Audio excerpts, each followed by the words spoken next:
Okay. Now, Hello. welcome, Silvia. Welcome, Silvia. We now started recording our talk, and we just had like 10 minutes before recording, just to see you again. I'm so happy to see you again, and after like little more than half a year in Mexico Yeah, I can't City, believe that. yeah, time really flies by, and now you are a part of the Collecting Dreams Festival digitally, and luckily we could have you, and we hope we can have you physically next year, maybe, in again in September, end of September. Hopefully we can meet and see you and yeah, and learn from you, especially in arts and reception of arts and expression of arts. And that being said, I would give the space to you, and yeah, and I want to hear what you want to share with us. Okay. Well, thank you very much. I really, really wanted to be there. Something, related with, I can't, because it's also important, of course, to share. And this gives us the chance to be together, even we're far away and at different moments, in different weather and, well, different places, but not in the heart of us that we're sharing the inspiration and want to work to have a creative world. We urge that in the middle of that, well, of course, the disaster we're doing to the earth, and also is a mental disaster in many minds that think in sometimes they know all, and the others think that they know nothing. So the art can mold a little bit our thinking and understand that it's not important. Maybe the fame or maybe the firm, the signature of the artist to appreciate what other artists are doing. As I wrote in some words about this, I think is the art is one and the expression are millions. The creativity is like a fountain of ideas. Is like we igniting, the the dreams and also the illusion to have this thread like a magician that we are especially, and connect with the other soul that have another urgency of expressing, and also has in front of many artists that I admire that have a blank paper or a paper that has some lines and makes some music, and then the words that is a poetry singing, or maybe dancing. That is another expression of the scenic in the scena. That is also a challenge. And touch some stones to fabricate, to make some part of ourselves touching the material. In that part, Mexico is the origin of plenty of civilizations. Some of them less known, and one of them very well represented in the pyramids that are our first murals. That maybe is why we are very famous in muralism, because we started with the Aztecs and the Mayan that have a colorful. I would like to have a reproduction of all these marvelous pyramids, all in the basic colors and in a very interesting blue and a red. Always the red. What say that is the burn water. The burn water for the pre-Hispanic is the blood. Well, this encounter is also for me, even that I'm far, but it's like a challenge of hope, and connect with all the other participants that will sing and write and explore. But at the end, they will have a vibration for writing, designing, singing. In fact, to say we are the humans that make us more human, that is art. Thank you. Thank you very much for having the opportunity also that you can meet it here in the back is one of the works of Laura. I would like to show you my house completely with all the works. By the way, it's going to be in a museum, one of the pieces of Sor Juana, in a special museum that is dedicated to the original place where Sor Juana was born. So this connects us to Laura in the way that she took some of the past, all of the Mayan, all of the Mayan, no, but most of part of the main feeling of and the cosmogony that have the pre-Hispanic world, and take it a book that was translated from the oral. So we go from the oral tradition. Maybe it will be this cybernetic world could be the oral tradition in the future. I would like that this could be as well conserved as the pyramids are, but you know, I don't know. But it's good to imagine that these are the sounds of the earth, and the earth is not only channel one or the other one, or these video games with a lot of violence. We need to create also some of this technology that goes to the creativity, that goes to the use pacific of the technology, that also includes more of the creativity. I know there are a lot of games and incredible images of what they call artificial intelligence. I'm sure it is intelligence, but it's okay. Use the word I use. I very interesting expressions, artistic ones, but you'll need to have art, not just a game. Well, that's another story. in Laura Elenes, I have the honor, I could say, of grow with in a very artistic environment. That in the beginning, my mother was an accountant, and this strange road takes her to some organization that were doing the Mexican muralist as O'Gorman or Jorge González Camarena, that makes an influence, and they were trying to bring to Mexico, that is also very important, how was going to be the royalties and the right, the copyright, the right, you know, for the artist, and how this will turn in, with all this digital world. How can we imagine that? That was the beginning, when the artists were reunited in Mexico and say, we need to have a chapter of this UNESCO organization that was making the fight to have the artistic, that the artists have this right over their own work. You can imagine how rich could be Frida or Van Gogh, that he never saw a paint in his life. But we have now this. How it's going to be in the future, we need to imagine that as well. Well, Laura took one special, one of the, I think, most important in the thing that is complete. Not that maybe for people could be different, the people or of course, you propose as an artist, and the public decides quite likes yes, or dislike of that, or find it, I don't know. Well, that is because these two works were very well from the sketch to the end.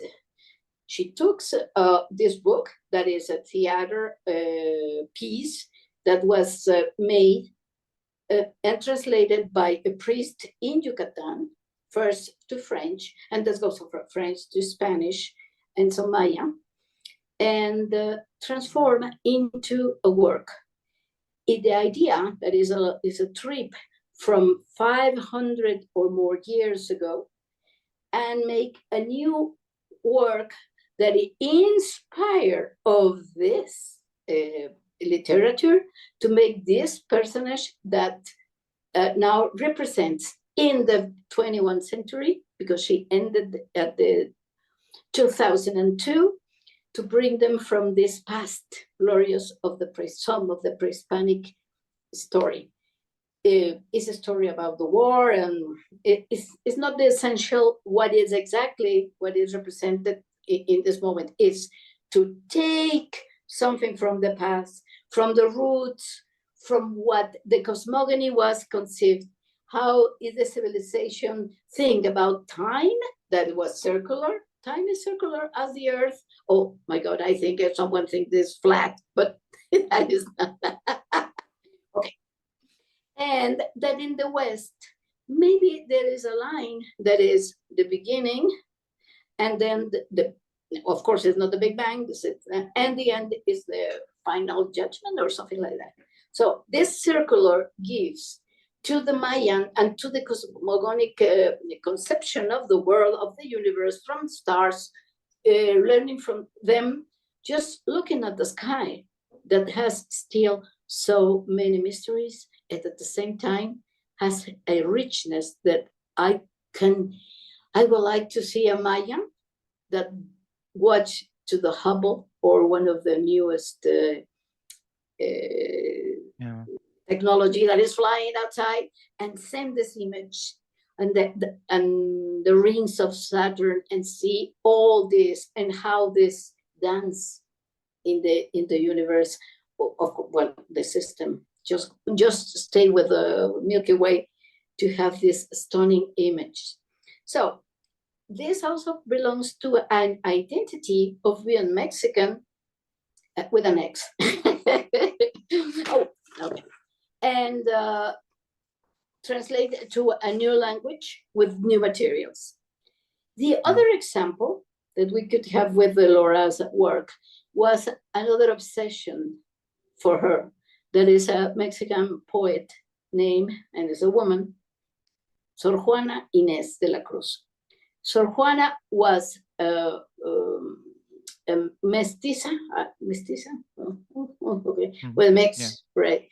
And she spoke Nahuatl because of the roots, and was born very close to the volcanoes. In fact, this exhibit that I'm going to talk is about is called Born Under the Volcanoes. And the Nepantla, where she was born, is in the middle, where the Popocatépetl and Iztaccíhuatl. I read the challenge to pronounce that. Yes. Iztaccíhuatl and Popocatépetl. I can make a short anecdote here. Now we're still we'll say alive to the volcano, and Popocatépetl means the hill that smokes, and he likes to smoke still. Don't have a so in the news they were saying, oh, the Popocatépetl, the Popo, they are impossible to say for someone that is not used the ear to hear. Popocatépetl, Sepetl, okay. Popocatépetl in the other ones, and the other is called the Lady in White, because you used to have permanent snow in the top. Yes, Mexico City. Well, in this exhibit was a different point of view of also Sor Juana and the volcanoes. And my mother, Laura, the artist, I'm so proud that she was my mother. I'm talking with Laura. I learned a lot of things walking into some of museums, but especially walking into the Teotihuacan, and explain how all these rituals were made for adoration, of course, to the sun and to the elements. Many people ask in the visits why there is no shade or something in all this, even in Oaxaca. Maybe you went there too, and say, "Oh, what is not a tree here?" No, because you need to feel the elements. So you start walking into the main street, say that, and see coming up and down. Why all the city disappears, and then again appears, and then you arrive to the Pyramid of the Sun. In my childhood, we could still find some points of obsidiana. That was the material that was made some of the swords. Well, returning to Sor Juana, she have to decide, because the origin, and say, well, the marriage has not been very interesting. She was already part of the Novo Hispanic, of the Virreinato, the court of Mexico. By the way, it's very interesting, and recognize a lot of what we're doing the Virreyes here in Mexico. But she was not accepted for some strange reasons, that and the choice was the only place where she can write and read was going to a convent. So she took a lot these moments of the Song of Crisis of Sor Juana, and exploring like this, the paper, the material, the colors, that is called something like explosion of papers, and the poetry, and the whole. You can have the chance. I am so happy that you can have the chance to see all some of the moments of Sor Juana. Then now I was proposed in the museum to have some choreographic. Well, I proposed a choreographic intervention, as there was for the Mayan, for the Rabina Lashi, and we make especially the moment where she has it's like a coronation of flowers when you enter to the convent, and started in the floor. So I choose these moments, and the dancer and the choreography we designed, where is a picture of, that is called the toma del velo, is the moment where she takes everywhere all the clothes and gets the habit. I don't know, the clothes, especially for the nuns. This clothes for the nuns, yeah. Okay. So gives that it's like, again, my mother took this poetry, Laura makes the thread, all the material, the fabric, paper, stamp into this hard material that becomes the duality that she wants to express, of the Mexican origin of dual. All in the pre-Hispanic world is dual, is the life and death. Everything is together, as the Huatlique is giving birth to the death. It's a rather complicated image. But in that, now we took this and make another representation. So in this case, Silvia accept the challenge to take from Laura's art, Laura, and turn it into another piece of 9 minutes choreography with some faces that has like a mask, but the mask needs a temporary presence of the poetry and the arts, and ends with this papers flying, because it's what Sor Juana did, send us the poetry. I have a comment or a question to that. Yeah, I think sometimes she had to deal with the conditions of her time as a female, and in her position. So she took an environment which is, in a way, it's not a prison, but it's limited. The convent is a limited space, but she could find the freedom, the inner or headspace. Her headspace was widened, and she had a physical or activity liberation by studying, or by writing, or by having time on her own within this convent. And that's an interesting thing, that so physical limitation was the only way where she could have spiritual and intellectual and artistic liberation, or at least more space than outside the work, where the space is not limited, but the roles she had to take as a woman of her time gave her less space in her headspace or in her creativity. Yeah, so this interesting relation between the space, the room where she could be, and the sense of freedom. Of course, I think she was not totally free in this convent too, because all the environments have their own rules and limitations. But still, that was, yeah, within limited space, she could flourish, and that's an interesting aspect of her life. Yeah, And because they can control a lot of things, but they can control the mind. And yes, this is what is important for the people.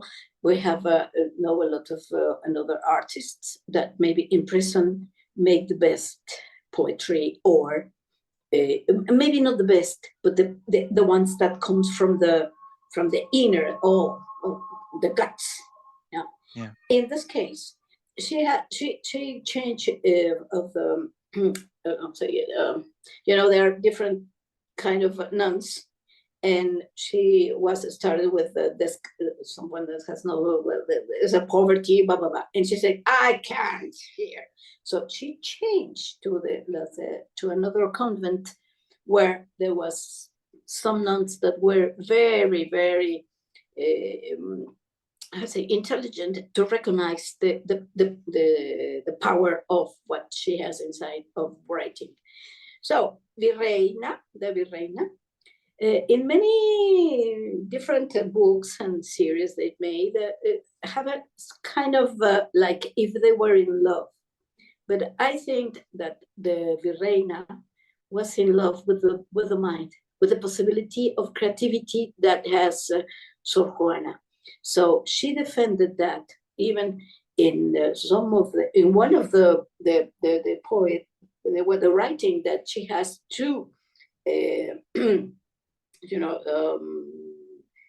that she wrote that the priests of all the said that you should stop writing, and they tell her that she has to give away all the writing she has. So the nun makes a copy, the nuns. Some of them not very happy, but they make the copies of everything and give to the man. And well, the originals were given, but all that they made day and night to copy were sent to Spain. And that's why most of the work is safe. So who was interested in Spain? Who received the because the papers? Virreina was there. The okay. woman that was over. So it's also a woman. The principal there. Of course, many nuns have to declare that she was almost the Beryl and stuff like that, because also there are a lot of ignorance inside the convents. Not of, but she tried to manage. She was very smart and said, "Oh, who's going to write the welcome to the new Virrey? Madre Pérez or whatever." And she gave, "Oh, you write this for for the cookies." So she made the cookies and blah, blah, blah, and said, "I can write," and you gave us the inspiration of doing that. So to the new ones and the priests, blah blah blah, all the hierarchy, no, you know, the top, they think that was the nun that was almost prostrated in bed, that has the illumination that God inspired her to do this. It was Sor Juana and the cookie. So all these things is also very interesting of the life. Not in vain, there is one of the best books about Sor Juana that is called The Trampas, I don't know exactly what, of the faith. Sor Juana is Octavio Paz, our Nobel Prize of Literature. So it's interesting how he analyzed and everything like that, very complicated also, as the poetry and some of the very original. you can see in some of the poets that is written in 3 columns, and you can read this, you can read that, or you can read it like that, and we have a different sense. It says, it's a creative, maybe Dada, or kind of there's what's the name of the hat that has Breton and I forgot. Okay. But the funny thing is, maybe she didn't want to be simply understood in one way, and because she's still in her time, she hides some messages. Coding. Maybe it's like code, right? Yeah, someone is programming something. So it's not only literature, not only poetry, but also she gives different ways of reading something, and maybe people who have the kind of a password to it can decode what she has coded in her lyrics and in her poetry. When there are yeah, it's very, very smart of her to deal with her conditions and to find ways, smart ways to say what she wants to say, but not in an obvious way, and only maybe people who are included in her inner circles would get the true meaning, and the others have to guess. And also, she sent us a challenge to try to get what is behind. I just remember, is the cadaver, the exquisite cadaver, or that is called when the Breton put some, and Tristan Tzara, some words, and you pull it out from a hat and made this cadaver exquisito. So it's not like that, because it has a sense, but it's so creative by the epoch that was made. And also, well, she smuggled into the library that was forbidden for women, and read all the forbidden books that was there. Then they said, okay, you will not have some more ink, and was limited the kind of candles that she can have for writing. So at the end, and yes, well, she decided to, as they resigned of writing and take all the materials, and she said, okay, I'm going to work for the sick. They're really sick. And it was a kind of pandemic as they are. And she started to work, to deal, to attend, to help the nuns that were very, very sick. In many ways, I think that we can understand that as a suicide, because she takes all these sick people. I don't remember the sickness. It's not important which sickness was. And she makes all the mortuary, like a mummy, and the ones that were very sick. So she got sick and she died. So one of the works of Laura is someone that is called the protesta. It's like a protest, and it's like the material, the thread, the fabric, and it's a hand put that in blood, and also it's like the heart and the blood. That I give away this, because with no writing, there's no life. Is a good message anyway. Of course, we lose that, and well, in that, I think that also they are another artist that took another writers, like we can explore maybe on the web. You can do that. I talk about in Oaxaca, Toledo, Francisco Toledo, that has a complete work in graphic of the Kafka, and it's called, I think, I don't remember it, Kafka and Toledo, and other ones that is called something about the shit, the caca. But it's also his origin on a very poor part of Mexico, in Oaxaca. Of course, he studied in Europe. It's not just that stay there and do not open the mind. He also went there and make a lot of expressions, and also some other, there are some murals, but mainly it's a graphic work. But it's also taking this literature that looks very far from Oaxaca, and making another proposal to the public. Also, the muralists like Jorge González Camarena, or maybe you had the chance to see the library in the La Universidad de Mexico. That is the most biggest mural, and it's the history and talks about the science and the importance of using the science for knowledge. Little thing. Okay. Yeah, I think this is a good advice in these times. Oh, using science for knowledge. Don't trust the planet. Or many other beliefs that I think that is not take some of there some magic thinking, of course. We also need, the human being has always, since the caverns, the explanation where, of course, where I come, origin and destiny, why we're here. Are we alone? Or as Carl Sagan said, if we're alone, it's a terrible waste of space.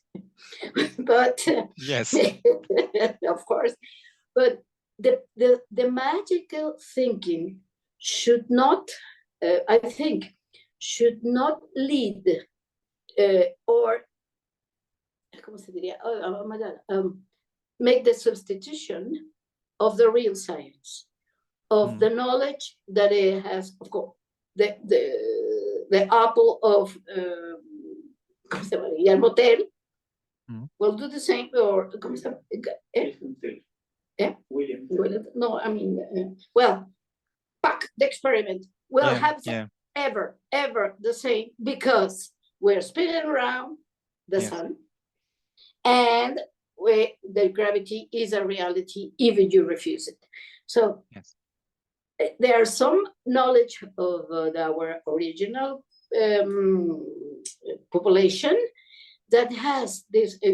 In fact, it's known that some Moctezuma was treated with all this, what the Spanish know about helping him, because Cortés doesn't want him to die. There's another story, but they say, okay, please take all this knowledge of the plants and that. We should not live away and have all the pharmaceutic investigation, but we cannot substitute something that already works, and we need to have some also control, like the genoma and things like that. We should not play with that. No? True. But I think your point is, cannot...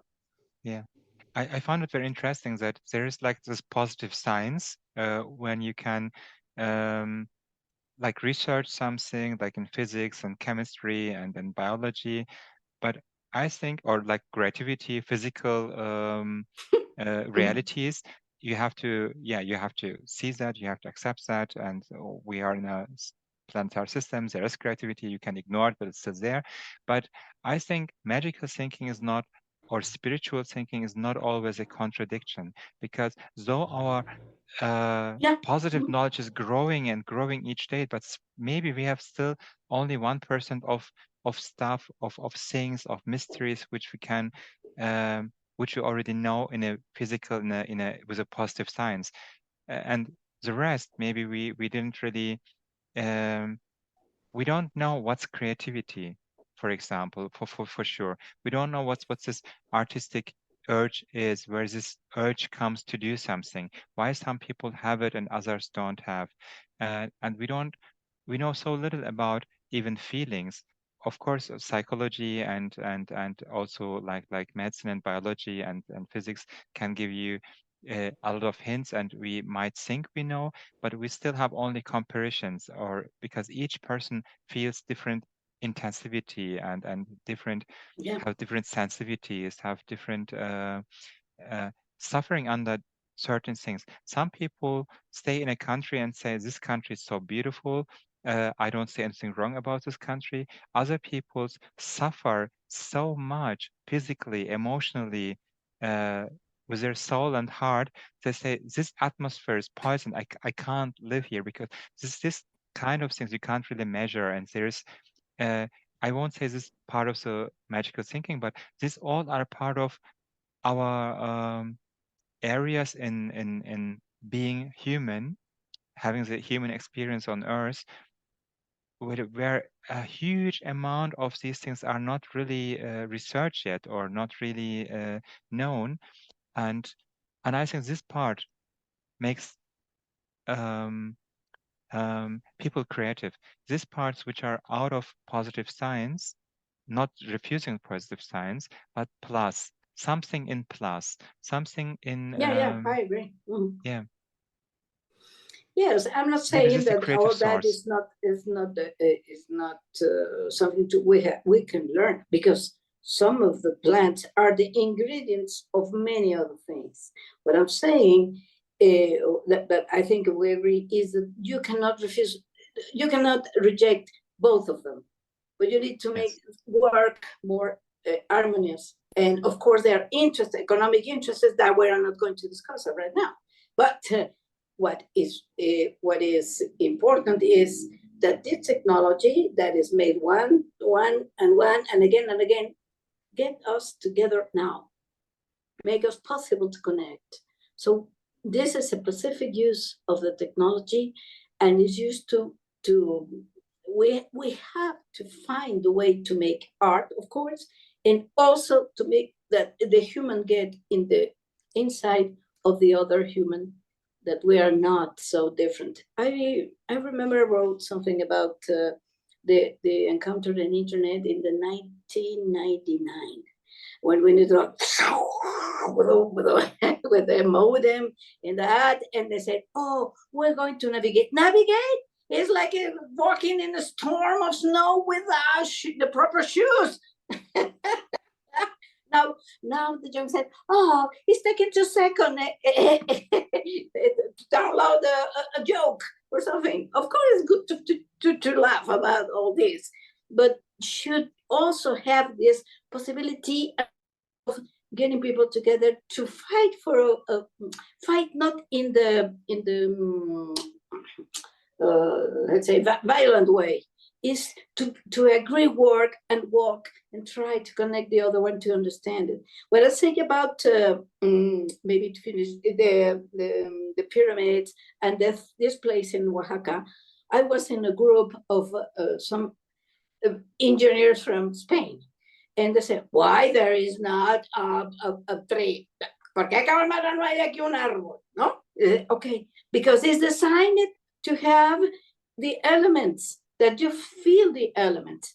And some of the priests understand that, and the first convent and the first churches in Mexico has the where the priest gives the mass. I don't know exactly the word, but it was in the outside. So they opened, it's like a balcony, and they made it outside, because they for the local people, for the what they call Indians in that, because they thought they were okay, were not agree to go inside something, a room, to have an adoration to something that is the materials as well.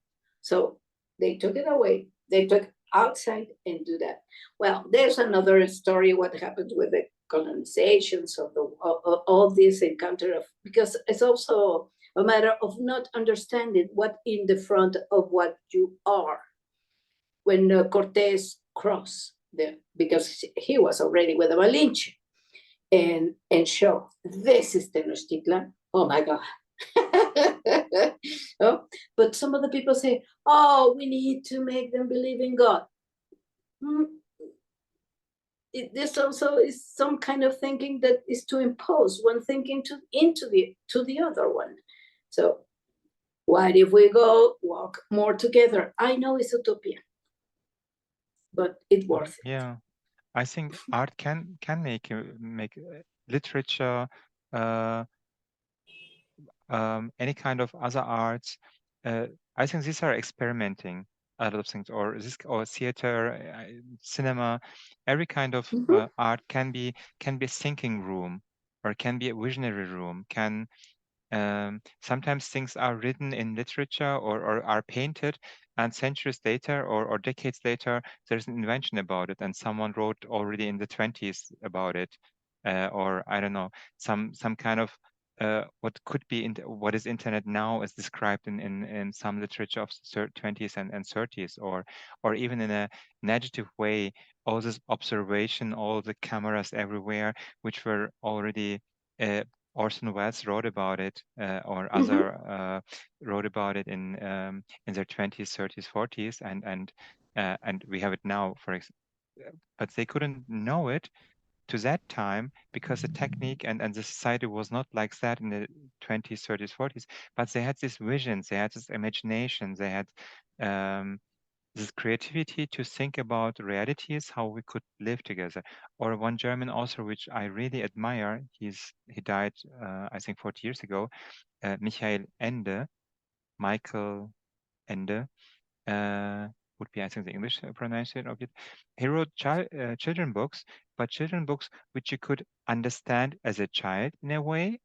As a teenager, you could also say, "Oh, I understand it," and then you read it again as a grown-up person and say, "Ah, now I really understand." So it was so multiple Mm-hmm. perspectives in it that every age Levels. could think, "I read it and I understand it." Even a child could say, 10 years old, 9 years old, "Oh, I'm reading Momo, a story about a little girl and about time, what time means in a certain perspective and environment." And this child would say, "Oh, I understand. I love Momo because I'm understanding it. I'm thinking about this way." And a young adult can also say, "I understand a little more." Uh, and as a grown up, it really hits you, though it's a children's book. So it's open for um, interesting um, how you can decode it, and more and more and more, and understand, and what you didn't understand as a child or as a young adult, it hits you again when you're grown up. And this is and also what was written there, for example, about time, and time is a real currency, actually, because this is so limited. There is waste amounts of money out there. You can't count money Yeah. which is flowing in this world, but your living time, it's not really predictable. You never know how much you have, and it's limited. It will be limited for every and each one. And so these ideas, putting it to understand, to make it understandable for children, and to Mm-hmm. think a different society. There's a vision which is there, is like, take more time for yourself. Don't sell so much of your lifetime for others. Don't let other people take so much time of your life. Center on your life and on your relations, on your beloved ones. Go back to primary connections, or to deep connections. Invest your time in deep connections, and less in industrial um use and abuse of your time. And so this is uh, like a book which still inspires me. And a friend of mine want to take a break because of this children's book. He wrote this children's book and was like, "Oh, this is an awakening moment." The author wrote it in the early 80s, and now in 2023, someone's read it and thinks that it hits me. I understand there can be a different kind of living. In arts, there's this power, and to imagine um, other forms of living. But now I'm talking too much, and I have one question about Laura. And Laura We like started. that.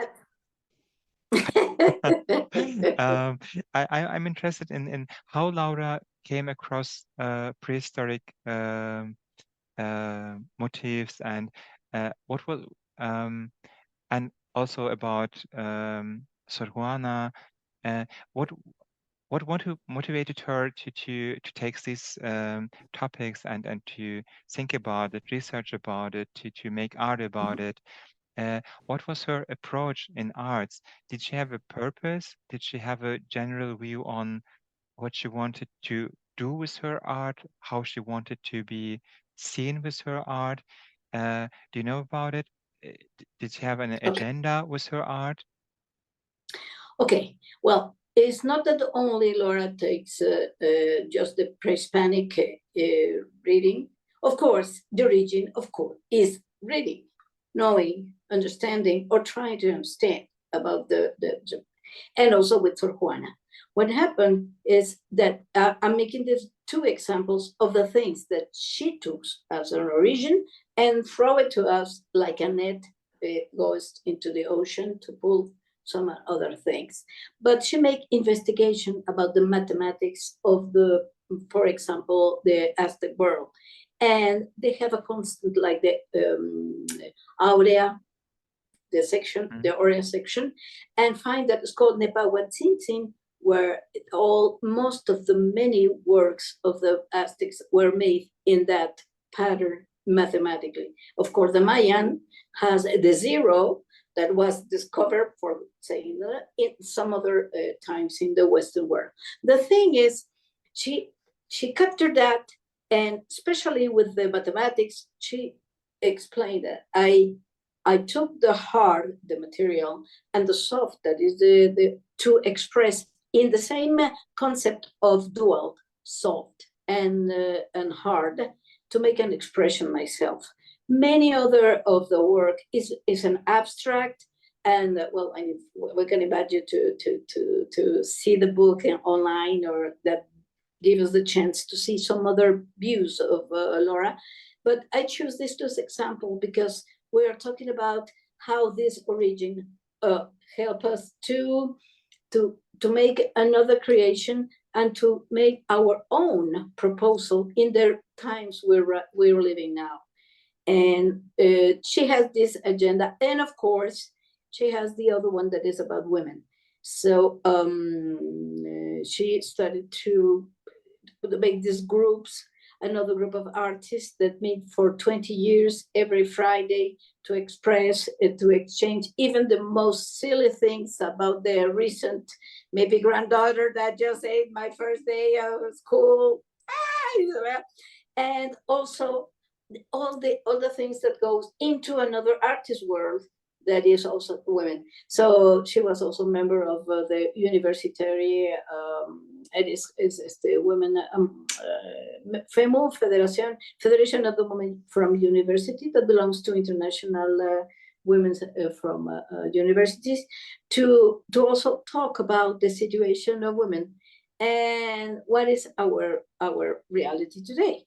The strange thing we can say, I think is something very even surprising, is that now in the politics of Mexico, the most we're going to have for sure a woman in presidency, because one of the candidates is defined and the other one is going to be defined maybe day after tomorrow. The most sure is another woman. So the president of the Supreme Court is a woman, of the transparency is a woman. So we hear even that we have the high is a shame of feminicide of women that are killed by maybe a partner or someone, or a husband, or someone that is absolutely crazy about this situation of what women doing. Maybe we can start changing some of that, and is a perseveration of women, of course, and maybe it's 20 years that started that. Well, of course, she was painting all these women, but was not an activist like that. She was doing in the groups of the artists that paint, the artists that wrote, all I said about the author, the right of the author. And many of the best students in Mexico now are women.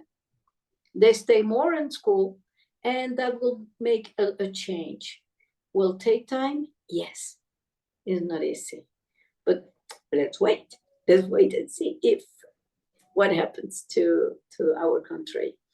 And of course, I don't think that she has more another agenda, that she was a teacher also. She likes to share what she had learned. So she She gave teaching for wives of some functionaries in the bank, in the financial area, and also university, 25 years, and leads to a publication that's called Going Through a Mexican Design. So expressing, we're not going to copy what Bauhaus did. We have to learn from what they did, but we need also to make some personal, of course, and have kind of identity of what this country has. So there's another of the multifaceted Laura.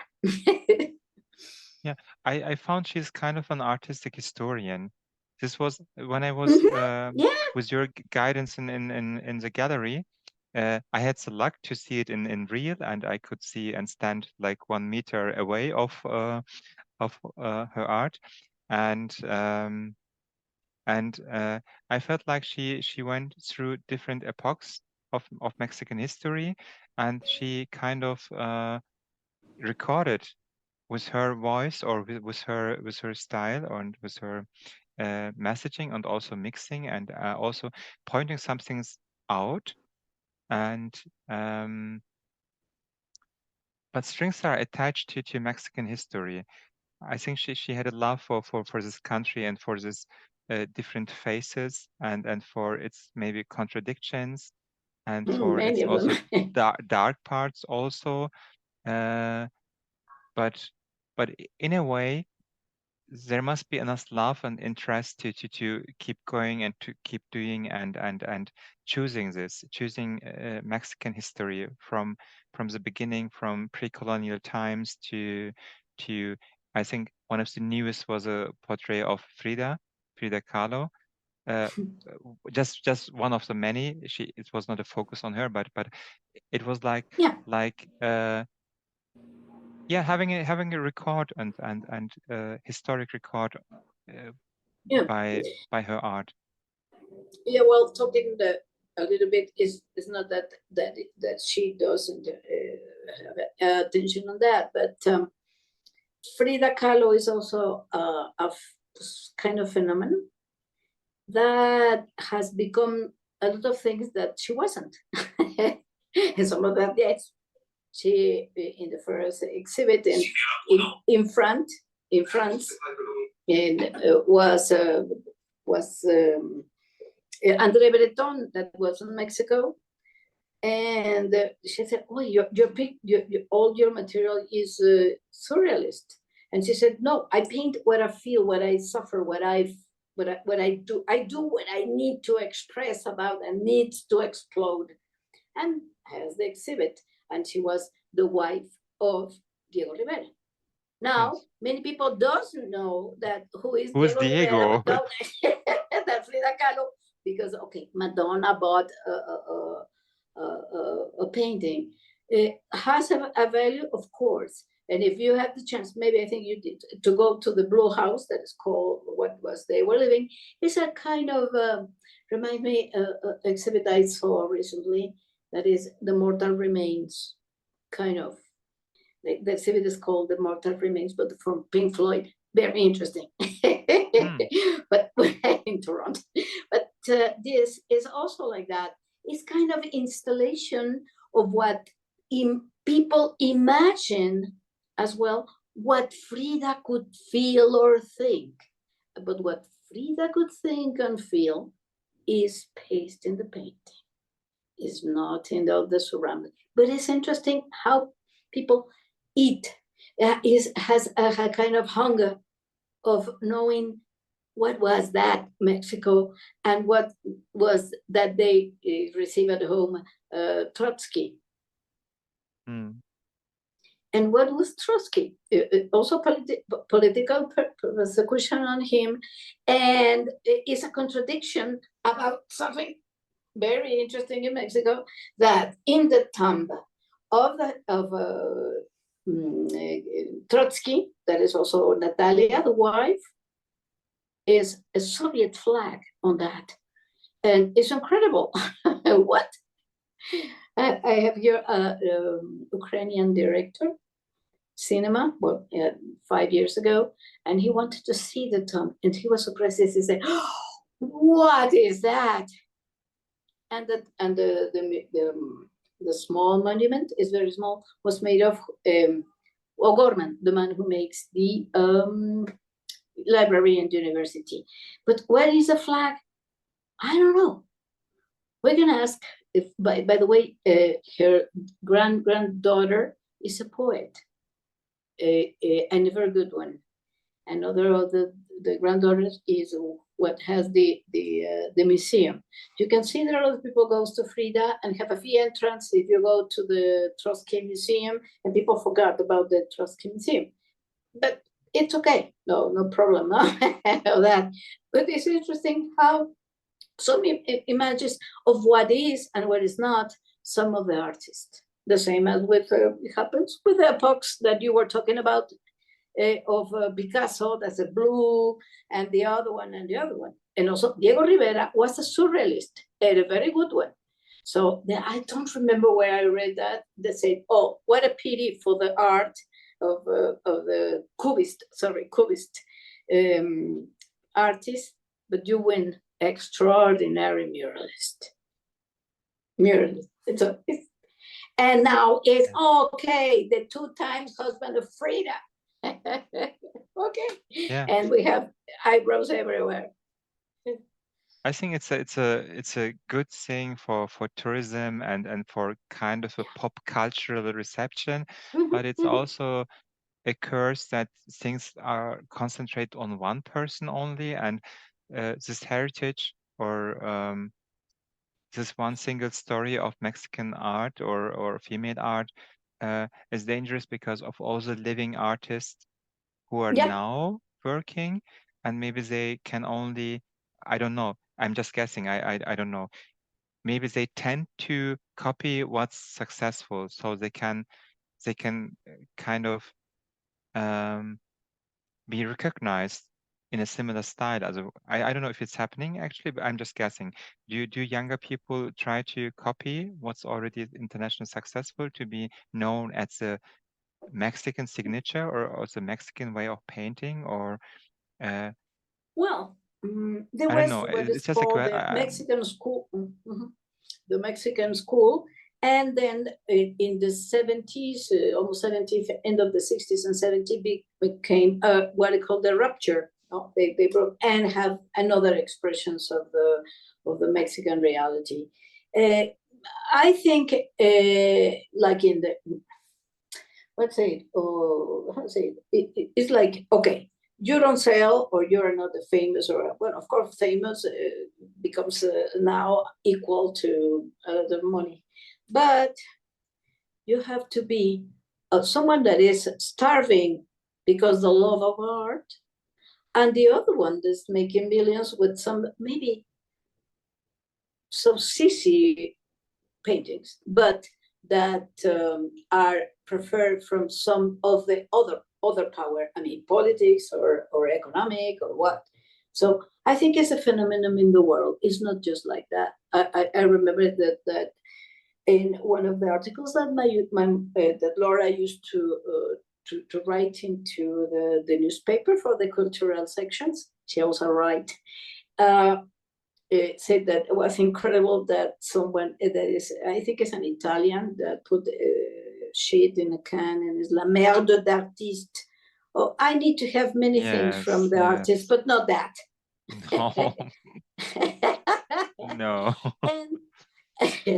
It's still merde. It's still merde. That's so much. Okay. Yeah. But that's it. Of course, the history of some artists are recognized past. Once I asked to a choreographer that I admire a lot, that he said, "Well, the artist is really someone that is looking in the future. Is a futurist. Is someone that has the ability." And he answered me, "No, we are a mirror, and it's more dangerous." Because